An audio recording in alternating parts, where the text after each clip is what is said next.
Salut les gars, t'as vu, c'est rigolo, on se croirait dans un frigo.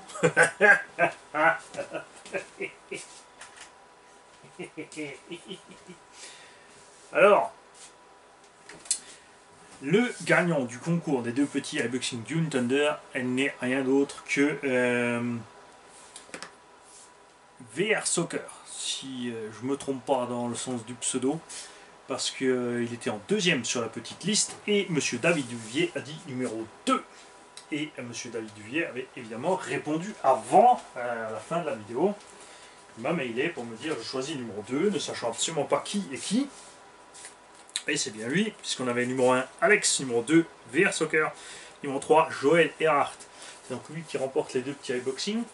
Mot aussi au sujet du concours de dessin. On va simplifier les choses. Vous me mailez ça, vous pouvez l'envoyer quand même, mais mailez-le. Faites une photo, un scan. Sauf si évidemment vous ne pouvez pas, ça ira plus vite, donc on les aura rapidement. Et évidemment, comme l'a dit Monsieur Pelletier, qui a tout à fait raison, c'est vrai que si on fait un tirage au sort, même celui qui a dessiné rien du tout a une chance de gagner. Enfin, qui a fait un truc simple. D'un autre côté, si tu sélectionnes par vote, c'est celui qui aura fait le plus beau dessin, mais ça sera pas forcément un petit haut. Je peux vous dire que j'ai reçu un tas de dessins et en fait c'est un peu dur parce que il y a des gamins qui m'ont fait des dessins. Là ce matin on a ouvert, j'allumais mon PC, je prenais mon café et Gigi et moi on avait la banane parce qu'on a reçu un dessin d'une piote et, qui nous a juste fait plaisir pour la journée. On a reçu un dessin super méga classe d'un autre abonné, franchement. Moi je peux pas dessiner comme ça c'est sûr. Et tu as envie de donner, t'as envie d'offrir quelque chose à chacun. Donc c'est atroce comme idée, on fera plus de concours de dessin. Donc on verra encore si on fait un concours ou un tirage au sort. Ce que j'aimerais bien faire en fait, c'est le but aussi des mails et des scans, même si moi je peux le faire après quand j'ai reçu les trucs, c'est de faire un slide. C'est-à-dire qu'on fait passer la vidéo avec les dessins, avec des numéros dessus, et ensuite vous donnez un numéro en dessous. Mais là c'est pareil, s'il y a plein de com, il faudra que je relève le nombre de numéros. Ça va recommencer. Ça va recommencer le foutoir, mais c'est pas grave, on adore ça et c'est pas fini puisqu'on en a au moins encore une dizaine à faire. Et tu vois là j'ai la zappette de la lumière, hein, c'est pour essayer de t'éteindre. Mais vas-y. Bravo Mani, il y a vu Mani. Et c'est encore Mani. Et qu'est-ce que je voulais dire encore? Ah oui, alors un mot, attention. Attention, grosse bouse en approche, les mecs. Faites gaffe, il y a des chaînes qui se sont lancées sur le sujet de vous faire des vidéos. C'est la nouvelle gamme Apsima. Alors là, vous pouvez laquer comme vous voulez, ça m'est égal, puisque vous savez, je suis sans concession. Apsima a rebadgé tout comme T2M. Vous vous souvenez du T2M Pirate Grizzly, le Pirate Sniper et des trucs comme ça, toutes des machines aussi dispo chez Apsima. Encore ça va, le Sniper c'est un petit indice, mais bon, il y a des problèmes de combo et tout ça. Enfin, en 2S ça passe tranquille, après c'est mort, c'est sûr.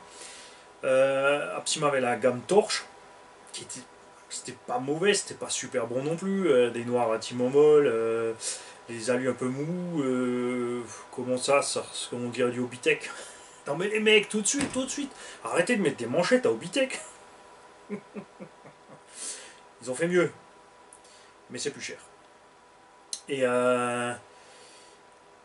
Apsima là a laissé tomber cette gamme. Il y avait une gamme pro de cette version aussi qui était un peu mieux aussi encore, mais c'était pas encore ça. Enfin, on va dire que la gamme pro était pas encore aussi solide que les Oba de base à 220-230 € le châssis, c'est là où ça fait mal. Et là, ils se sont lancés dans une nouvelle gamme de 4S et de 6S avec des moteurs en 36-74. Et si vous regardez bien l'architecture, vous allez reconnaître ce sont aussi des BSD Racing. Il y a le même type de triangle avant que sur le petit Sniper et que sur le Grislip. Ça va mal se passer, les diffs vont lâcher, genre les croisillons vont tourner dans les boîtiers de diffs parce que c'est du matos chinois, ce qui n'est pas grave en soi si c'est vendu 250-300 €. Mais ils vont nous vendre ça à 450 €. Entre 350 et 450, le 4S à 350 €, le 6S à 450, mais 6S dans une construction pareille. Alors bien sûr, les gens vont me dire, ouais mais bon, c'est du matos débutant et pour bâcher. Bah alors pourquoi 6S? Si c'est pour débuter, désolé, mais 6S c'est absolument pas pour un débutant, c'est clair. On retourne en arrière en fait à l'époque du R-Evo 1 où tu as une caisse qui n'encaisse pas la motorisation qui est dedans. Encore là, niveau motorisation, évidemment, ils ont aussi fait un peu faiblard. Regardez rien que les amortos, vous allez les reconnaître, Vécar, JLB et compagnie. Là aussi, les mecs, non, GLB c'est bien, VCAR c'est bien, telle chaîne a dit c'est super, m'en fiche, c'est pas top, c'est comme ça. Tous ceux qui l'ont testé l'ont vu par après. Si tu roules, cool. 2, 3S avec ces constructions là, le petit VCAR Bison, ça se passe bien. 3S, 104S, tu le flingues, surtout le diff central, tu le moulines à toutes les 2-3 sorties. Et ainsi de suite, et ainsi de suite, tu plies les tiges à morteau, tu plies les tourelles malgré qu'elles soient super courtes. Le pirate Grislip, BSD, je sais pas quoi, Apsima, machin bidule, c'est même pas la peine d'y penser. Laissez tomber. Les châssis, pareil, alors, ils ont fait des châssis plats sur leur truggy, là, ça va se plier avec l'alu qu'ils utilisent. Enfin, moi, je vois ça d'un très mauvais oeil. J'espère sincèrement avoir tort, mais c'est clair que cette nouvelle gamme Apsima est pire que la précédente. Ça, c'est certain. Et si Apsima le rebadge, on va pas tarder à commencer à les voir sûrement chez T2M, chez Red Cat Racing et tous les rebadgers, les pros du pas cher, plus cher.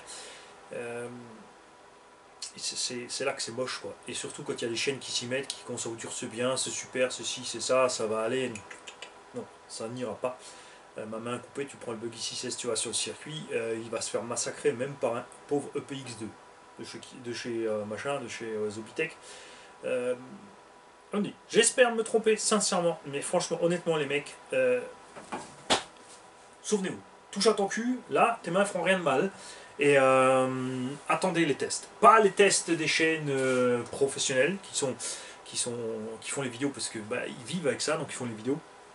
Heureusement qu'on a des chaînes qui sont professionnelles mais pas PNQ et comme RC Mag. Et méfiez-vous des autres, hein, même si ça ne va pas vous plaire ce que je vais vous dire. Aux IRC, même si c'est un temps, il s'est un petit peu rebellé quand même, enfin. Hein, Nitro RCCX et Tanks and Truck, tout ça, ils sont sympas, les mecs sont cool, mais ils sont pas vraiment objectifs. Ils touchent des coms sur les produits. Donc, attendez de voir les tests. Pas de Kevin Talbot non plus, lui, c'est sûr. Kevin Talbot, il va te prendre le Apsima, il va faire gaz, frein, et ça sera réglé. Moi, je vais certainement pas dépenser l'argent pour acheter ça. Parce que ça va être foireux. C'est comme le Red Cat, je sais pas quoi là. C'est un VCAR, c'est pareil. Le Timasso Rival MT10. Si vous regardez les vidéos depuis Elion 4x4, vous allez voir les problèmes qu'il a eu. Le petit Rival aura les mêmes problèmes. Après, c'était encore des prix corrects puisque le Elion était vendu 250 €. Le Timasso va être vendu dans aussi 250-280 sans batterie, 300 et des brouettes avec batterie chargeur. Et l'Hippo 3000, c'est même pas là. Enfin, genre, achète le 100 et achète le matos à côté, ça te reviendra moins cher. Ça encore, ces petits engins, comme dit, tu es tranquille en 2S, ça va bien se passer. C'est des tout petits MT110, tu restes en 2S, c'est cool.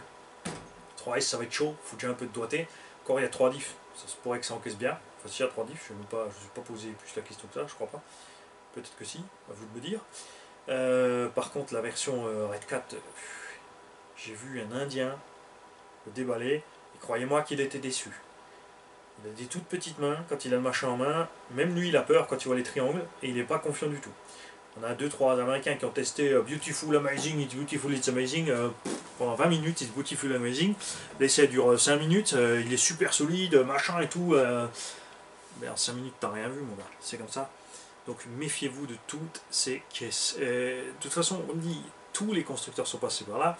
Traxxas a fait pendant des années des engins super fragiles, Emax, une honte, Erevo, les premiers Slash ça allait, mais il y avait aussi des points faibles.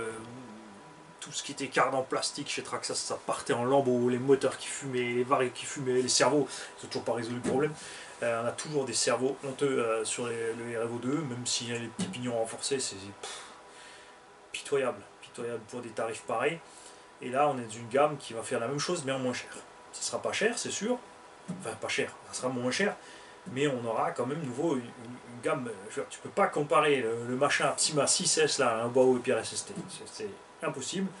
Et vu que c'est le même prix, tu laisses tomber, tu prends pas le Apsima.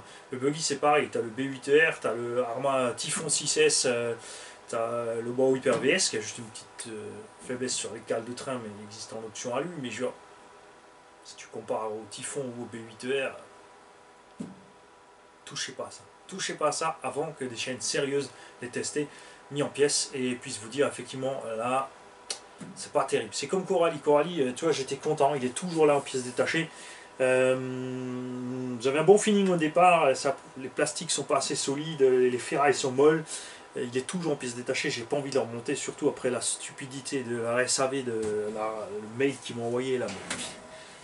C'est des choses, ça t'a plus plaisir après, franchement, c'est voilà. Et je suis pas le seul à avoir des soucis, dans le sud aussi, ils ont eu des problèmes avec, il y a Fred aussi, à chaque sortie, il casse un truc sur ce machin, rien à faire. On a tonton Marco en Allemagne, c'est pareil, il a dit à chaque sortie, je flingue un renfort de train, je plie une pièce du châssis. Enfin, il a reçu un nouveau châssis, Marco en Allemagne, il a reçu un nouveau châssis parce qu'il aura mis le charbon sous les fesses. Donc ils lui ont envoyé un châssis avec une remise. Il l'a payé mais moins cher.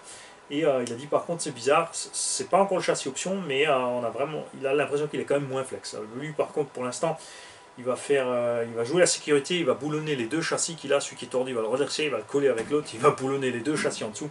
Il dit parce qu'il y en a marre, chaque sortie sans arrêt de claquer, et avec ces petits Apsima, c'est ce qui va se produire. J'espère pas, mais c'est comme ça. Et maintenant, moi, j'ai eu le Creton 8S120 qui arrête pas de casser. J'ai le Chronos, le crash, je dis pas, mais il y a plein de choses qui sont arrivées avant le crash. Les renforts de train qui se fissurent, les trucs comme ça, et on voit chez les autres aussi les noix qui se découpent, tout ça. C'est décevant, ça donne pas envie. Et puis, ouais, alors tu vas mettre 100 balles de pièces pour te retrouver avec la même chose, pas envie. J'attends les pièces options, on va voir à quel prix de les vendre. Et, mais je suis déçu. Et du coup, ouais, je vais faire gaffe avec Apsima. Ils n'ont jamais fait du top matos Apsima. C'est comme Carson. Carson c'est encore pire. Ne touchez surtout pas les Carson Spectre et compagnie. C'est pire que TDM Pirate Grizzly. On va dire que c'est du même acabit. Machin, non, touche à rien. En charbon, rien encore. Tu fais gaffe. C'est des jouets, c'est plus d'RC à ce niveau-là.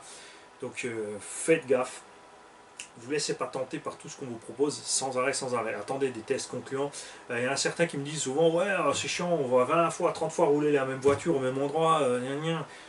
Mais ça sert à ça. Ça sert à vous montrer effectivement ce qui casse pas, ce qui tient pas, et ce qui est viable et ce qui ne l'est pas. Et dans des conditions bien sûr un peu rudes parfois. Mais et après aussi c'est pareil, je sais faire l'autre chose aussi, je vous ai dit avec le DHK Maximus, on l'avait testé, c'était pas le mien, on était en 4S, on était pépère, on n'a pas forcé sur les gaz, un petit 45-50, on gardait la réserve sous le pied, ça s'est bien passé, l'abonné qui avait acheté la machine l'a reçu, il a fait 15 minutes, il était en pièces, il m'a remailé, il a dit ouais franchement t'avais raison, c'est une bouse. Et c'est pas le seul. Et là j'ai la bonne télécommande, t'es mort.